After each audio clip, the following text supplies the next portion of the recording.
La Fromatek, c'est un lieu dédié au terroir, en premier au fromage, comme son nom l'indique, mais aussi à tout ce qui entoure le fromage, donc le vin et tous les produits du terroir, exclusivement du Valais. Alors j'ai eu l'idée de faire du fromage de brebis tout bêtement il y a 10 ans. J'étais entrepreneur, j'avais une carrosserie et je me suis retrouvé par hasard chez un éleveur de brebis laitières et j'ai goûté les produits. Et je me suis dit à ce moment-là, voilà ce que je peux essayer de faire. Les produits sont très bons, ça va plaire à ma famille. Je vais me lancer avec une douzaine de brebis pour faire des produits pour la famille en hobby à côté du travail. Alors l'année passée, on va essayer d'inscrire un concours pour voir où on se situe par rapport à la concurrence suisse. Donc on a inscrit notre produit au Swiss Cheese Award. Et puis à notre grande joie et satisfaction, on a eu le premier prix. Donc c'était vraiment quelque chose d'inattendu et d'exceptionnel. Ma vie, elle change assez souvent parce qu'avec le développement d'une entreprise, on doit s'adapter.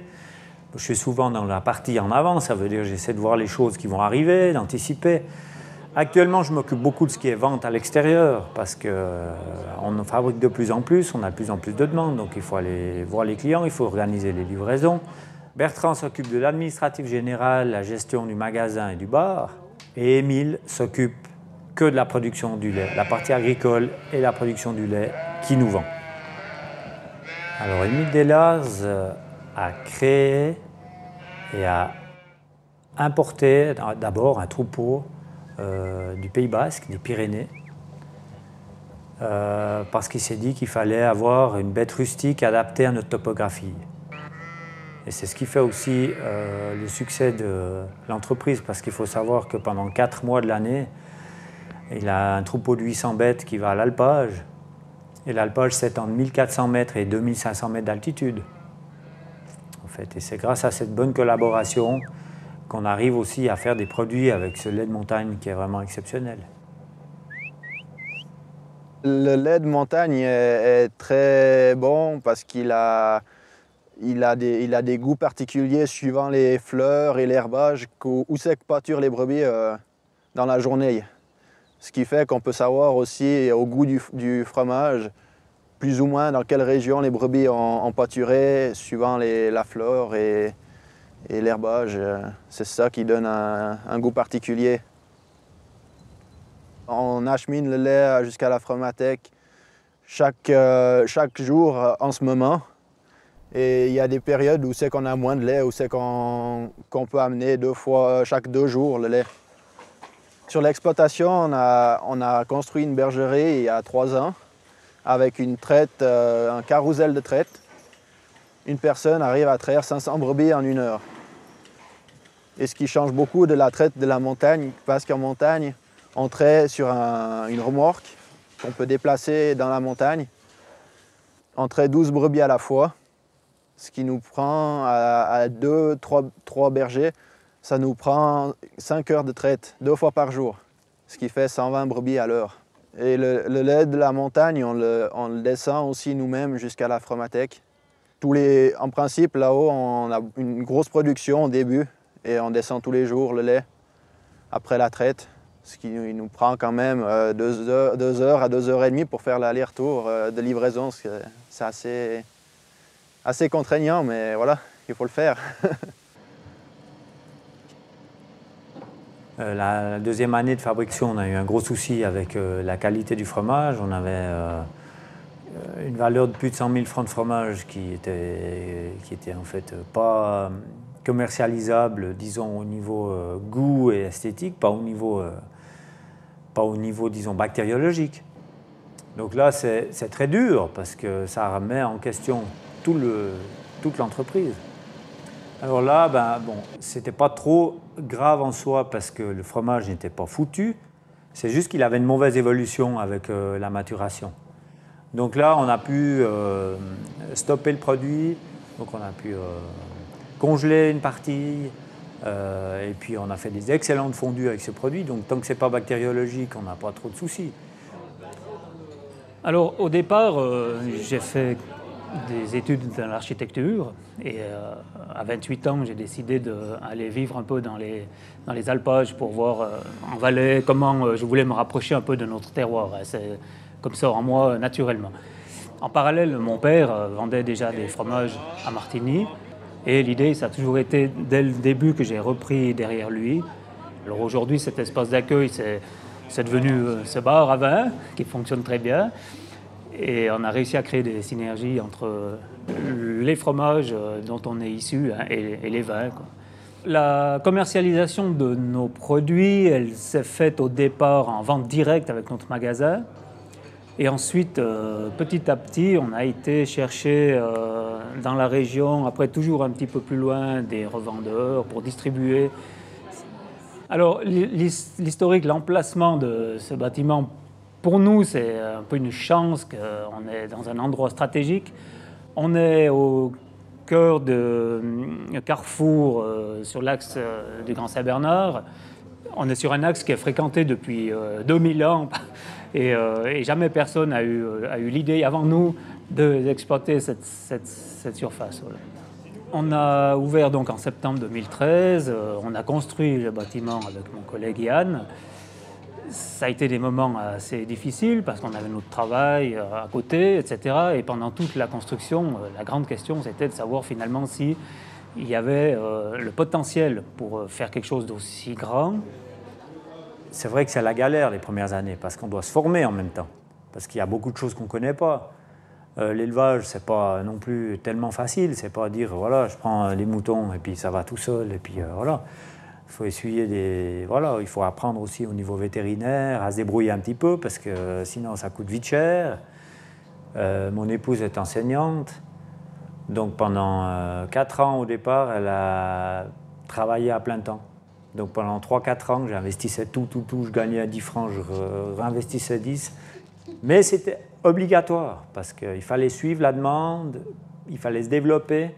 Je devais engager des gens pour ne pas mourir sur le travail. D'un autre côté, ben voilà, ça ne générait pas de profit, donc c'est elle qui a dû assumer ce côté-là. Moi, je peux donner certaines clés par rapport à ce que j'ai vécu, mais chaque situation sera différente, chaque lieu, chaque projet agricole, chaque idée aura besoin de personnes qui vont les mener à bien, parce que des recettes, il n'y en a pas. Pour importer ces brebis, ça n'a vraiment pas été facile au début pour les importer depuis les Pyrénées, parce que là-bas, c'était au niveau vétérinaire et sanitaire par rapport aux maladies qu'ils ont là-bas et qu'on n'a pas ici. Alors il a fallu faire des quarantaines, des prises de sang et des vaccins là-bas et ici. Mais on a réussi à les faire venir et après on a monté le troupeau et elles ont bien fait les petits.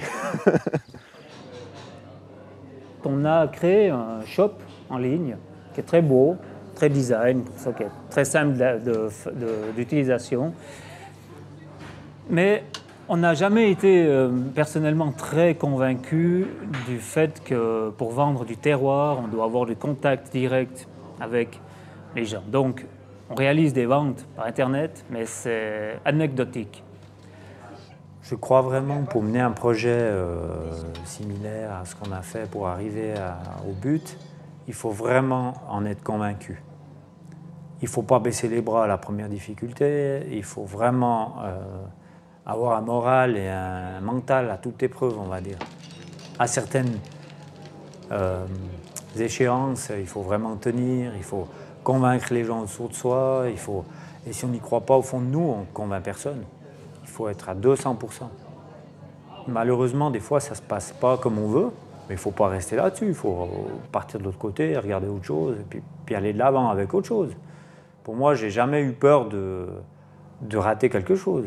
Je me suis dit, si je veux faire ça, je fais, et puis si ça ne va pas, ben on fera autre chose un autre jour.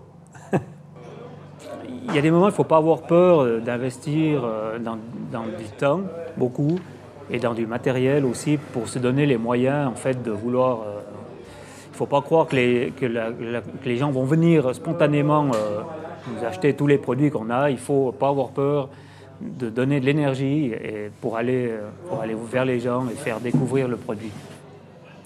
Ce que je recommanderais à quelqu'un qui voudrait se lancer dans un projet comme le nôtre, c'est de vraiment analyser sa situation financière. Malheureusement, c'est vrai que c'est le nerf de la guerre. Ça veut dire que s'il y a un coup dur, vers qui on va se tourner? Est-ce qu'il y a quelqu'un qui me fait confiance suffisamment et puis qui a des moyens pour me donner un coup de main? Parce que faire 5 ans de galère et puis se retrouver avec plus rien, c'est vraiment dur. Si ça va bien, c'est pas grave. On a fait 5 ans pour partir en haut. Après, c'est pas grave, on oublie, on est content. Mais si après, on part de l'autre côté pour des raisons financières parce qu'on n'a pas pu au bon moment investir, ben voilà. Les clés du succès de la vente, j'en suis persuadé, c'est la qualité du produit, qui passe par la qualité de la matière première, la qualité du fourrage, de ce qu'on donne à manger aux bêtes, se retrouve dans le goût du produit. Le client est d'accord de mettre le prix qu'on lui demande s'il comprend pourquoi il doit le mettre. Ça, je pense, c'est une des grandes clés du succès de chaque produit. Alors les clés du succès de la Fromatek ici, pour moi, comme je vois après 4 ans d'expérience, c'est vraiment la proximité avec les relations avec le client, que ce soit au magasin ou que ce soit au bar. Donc dans le choix du personnel, c'est quelque chose d'extrêmement important. Donc c'est vraiment la proximité, le contact avec les producteurs, que ce soit les encaveurs ou les fromagers, et le personnel aussi. Ben voilà, je ne vais pas m'arrêter là. Donc là, bon, on a ouvert une succursale sur Sion il y a 1 mois. Donc c'est un petit bar avec un petit magasin, il n'y a pas de fabrication. Et j'ai un projet de faire peut-être une nouvelle fromagerie. C'est quelque chose qui traîne au fond de moi. Une fromagerie qui ferait du produit bio. Donc le brebis est déjà en bio, le chèvre est en cours. Et intégrer aussi quelques spécialités de fromage de vache, tout en production bio.